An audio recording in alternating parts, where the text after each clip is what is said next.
কি বন্ধুরা, সবাই ভালো আছেন তো? তো বন্ধুরা দেখুন, আজকে যে রেসিপিটা আমি আপনাদের সাথে শেয়ার করব সেটা হচ্ছে আমার ব্যক্তিগতভাবে আমার খুবই ফেভারিট খাবার, অল টাইম ফেভারিট।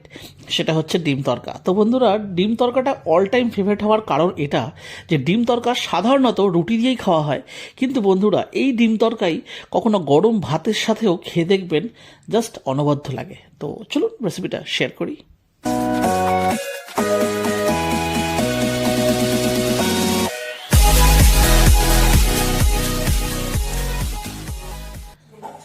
তো এখানে দেখুন, আমি নিয়ে নিয়েছি 2 কাপ ছোলার ডাল, আর 1 কাপ নিয়ে নিয়েছি কালো বিউলি, এখানে আমাদের ঝাড়খণ্ডে বলে কালা উড়াদ।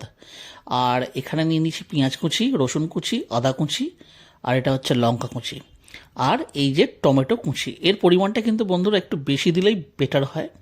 আর বন্ধুরা এটা এখন যেটা হবে, এটা বানাচ্ছি প্লেন, এবং আমরা ডিম দিয়েও কিন্তু বানাবো, তবে ডিমটা আমরা পরে অ্যাড করব।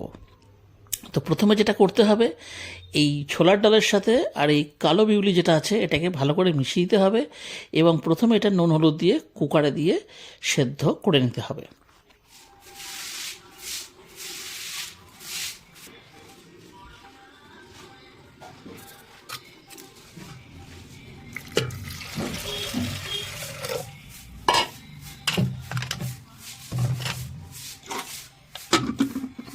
তো নিয়ে নিচ্ছি একটা কড়াই, আর বন্ধুরা যেহেতু এটা তড়কা হচ্ছে তাই সর্ষের তেল ছাড়া তো হবে না।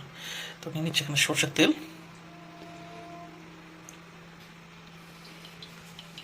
গ্যাসের ফ্লেমটা এখানে হাই করে দিলাম। তেলটা একটুখানি গরম হয়ে যাক, তারপরে পেঁয়াজ, রসুন, আদা কুচি, লঙ্কা কুচি এগুলো ভেজে নেব। তো এখানে দেখুন তেলটা গরম হয়ে গেছে।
তো এখানে দেখুন আমাদের প্রায় কিন্তু 10 মিনিট মতন ভাজা হয়ে গেছে, আর এই দেখুন খুব সুন্দর মতো কিন্তু একটা সেন্ট বেরোচ্ছে, যেহেতু এতে আদা রসুন সবই রয়েছে। আর এই সময়তে আমি দিয়ে দিচ্ছি কেটে রাখা টমেটো। আর এই টমেটো দিয়ে দেওয়ার পরেই বেশি দেরি না করে দিয়ে দিচ্ছি পরিমাণ মতন লবণ।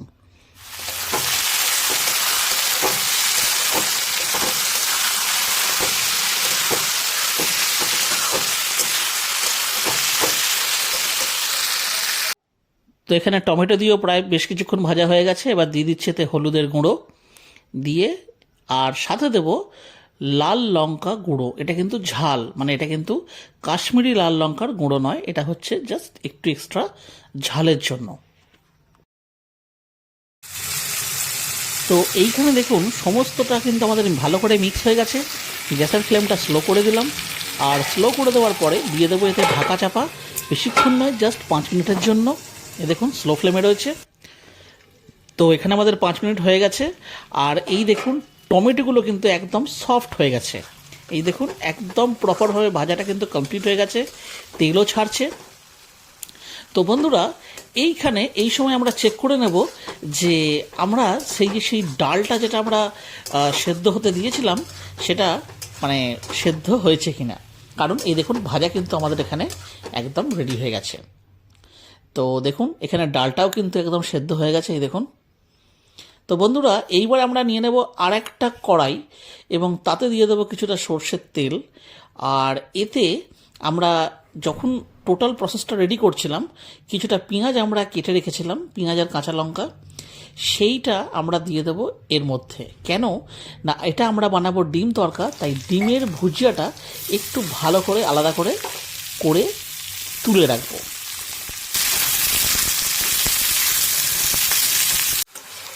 তো এখানে দেখুন পেঁয়াজ লঙ্কাটা কিন্তু আমাদের ভাজা হয়ে গেছে। এ দেখুন সুন্দর কিন্তু একটা সেন্ট বেরোচ্ছে। আর এতে বন্ধুরা আমরা দিচ্ছি টোটাল 6টা ডিম। তো এই যে 6টা ডিম রেডি আছে, এটাকে আমরা এক এক করে ফাটিয়ে এর মধ্যে দিয়ে দিয়েছি। এই দেখুন। তো এইবারে আমাদের এটাকে মানে এই যে 6টা ডিম যে আমরা এর মধ্যে দিলাম, সেই অনুযায়ী আমাদেরকে দিতে হবে পরিমাণ মতন লবণ দিয়ে। এবার এটাকে আমরা জাস্ট একটা ভুর্জি তৈরি করে নেব, মানে ডিমের ভুজিয়া।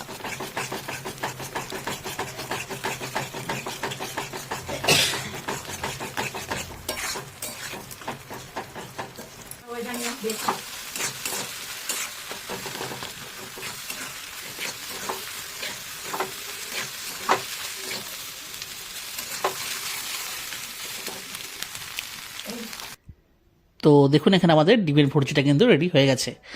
আর এখানে বন্ধুরা যে আমরা মানে মশলা যেটা অ্যাকচুয়ালি ভাজছিলাম, তো সেটাও দেখুন আমাদের কিন্তু ভাজা একদম কমপ্লিট হয়ে গেছে। এই দেখুন সুপার। আর বন্ধুরা যেহেতু রসুন টসুনের মধ্যে পড়েছে, দারুণ একটা সেন্ট বেরোচ্ছে। তো এই দেখুন এই যে সেই সেদ্ধ করা ডাল, দেখুন বন্ধুরা এটা একদম কিন্তু গলে যায়নি, একটু চেয়ে আছে। তো এই অবস্থায় আমরা এটাকে এর মধ্যে দিয়ে এবার করে দেবো ভালো করে মিক্স।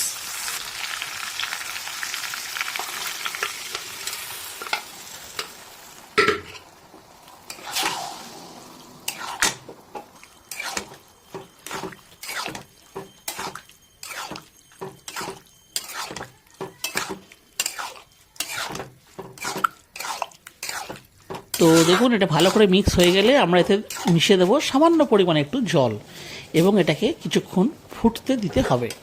তো এই দেখুন ভালো করে মিক্স করে দিলাম, এবার এটাকে ফুটতে দিতে হবে।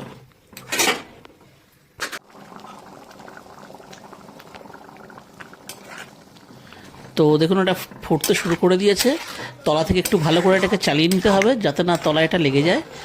আর এটা বন্ধুরা আর একটু যেই জলটা শুকিয়ে আসবে এতে, এই দেখুন জলটা শুকিয়ে এসছে, আরও 10 মিনিট হয়ে গেছে।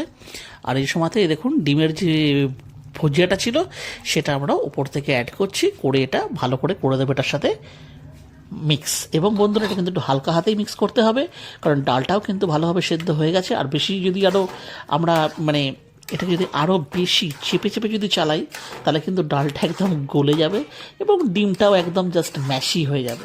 সুতরাং হালকা হাতে জাস্ট এইভাবে করে দিলেই তৈরি হয়ে যাবে কিন্তু ডিম তড়কা।